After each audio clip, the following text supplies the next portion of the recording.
Magandang buhay mga kaprobinsyano-probinsyana, isa na namang magandang episode ang hatid natin sa inyo today. Welcome sa Kelp Province Life. And if hindi ka pa nga pala nakasubscribe, mag-subscribe ka na. Ang topic nga pala natin for today is paano mag-alaga ng ornamental fish at crayfish. At ayun, pinapakita ko lamang dito sa pagsiset-up is ganito nga palang ginagamit kapag nag-crayfish at aquatic fish. Kahit nasa maliit na espasyo, kahit nasa bahay, pwede mo itong simulan, panglibangan o pang negosyo. Ito nga palang ginagamit kong siphon sa paglilinis. Ganito nga palang ginagamit sa pag-maintain ng tubig. Dapat nga pala ang gamit natin dyan is chlorinated water. Kasi mamamatay ang isda kapag may chlorine. At kahit anong size naman ng tank is applicable, and gumagamit nga pala ako ng ganitong net sa paglilinis at sa pagkukuha ng mga isda sa pag-transfer sa kanila.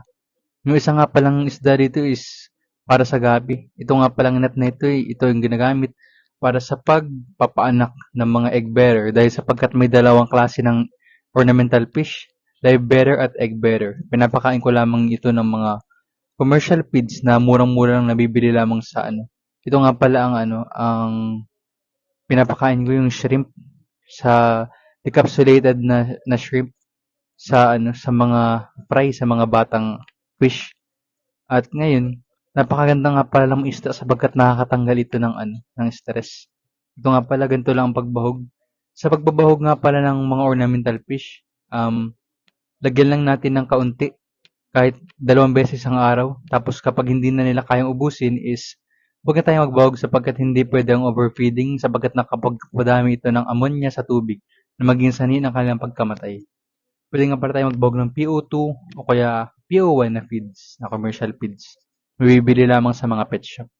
Napakadali lamang alagaan ng mga ornamental fish at napakaganda nilang tingnan sa tuwing ikaw ay nai-stress.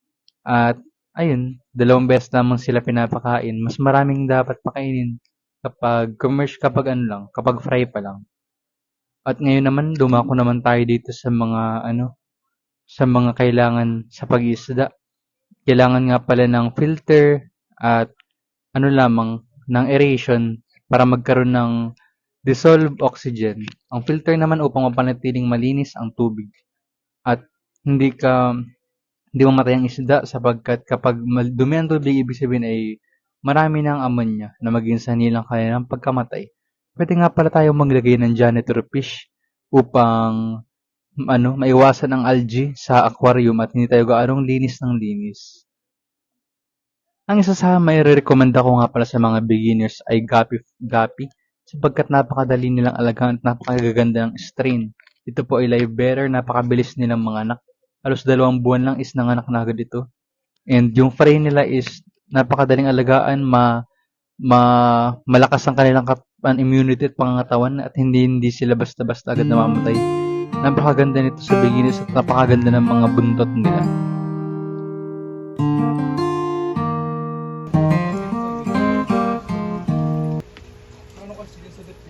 Dumako naman tayo sa pag-aalaga ng crayfish. Ang crayfish ay napakasimple lang din alagaan. Ito ay isang emerging na inaalagaan ngayon, ang crayfish, para sa mga hobbyist o kaya sa mga gusto mag-business. Napakaganda nga palang crayfish. Sapagkat itong ginagawa ko, tinatanggal ko lamang ang mga excess food. Sapagkat ang crayfish, ang dalawa lang naman ang kanilang kalaban. Ang pinakakalaban lang nila ay ammonia at stress at kawalan ng pagkain, sapagkat kinakain nga pala nila ang kanilang kapwa. Ang nangyari nga pala dito is, dati nga pala ay 5 sila, ngunit ngayon naging 3 lamang sila. Wag niyo silang gugutumin at napakagaling din nilang umakyat. Tapos dapat meron silang mga taguan. Sa akin ito yung plastic bottle, ginagamit kong taguan. Kasi napaka-territorial din nila na yung mga lalaking Australian red claw na crayfish. Napakadali lang nila alagaan, 1 beses mo lang sila bugan. Pwede mo silang lagyan ng gulay at ayan, lagyan ko siya dyan ng malunggay.